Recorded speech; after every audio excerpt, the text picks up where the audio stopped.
We are now in section 2.7, day 2, and what you're going to find, I'm sure everybody's going to love, is that this is the word problem portion of our unit. And what I'm going to do for you today is just provide you with some hints to get started on some of these problems. Now, some of the hints are my hints.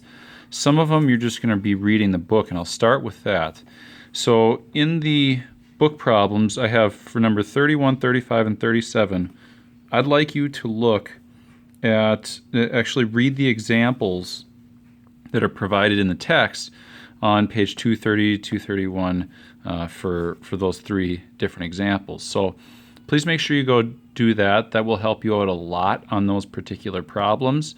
But then I also have some hints for you of my own. So I'll start with my hint on problem number 33. Number 33 is one that involves coming up with a function for the first portion. So we're number 33, and it talks about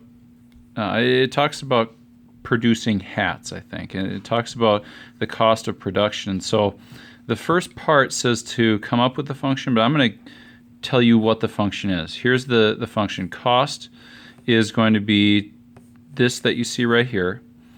So what I want you to do in part A on that problem is just to describe to me how might they have gotten that function. Describe where that comes from, what it means. Part B. So that was A. Part B now. So in order to break even or better, the cost per unit has to be less than or equal to the revenue generated. So I want you to make an inequality to find this. So cost is less than or equal to the revenue. That's the way you're going to set this one up. You're going to make an inequality out of it and go from there. Part C is just simply you're going to modify the inequality from part B.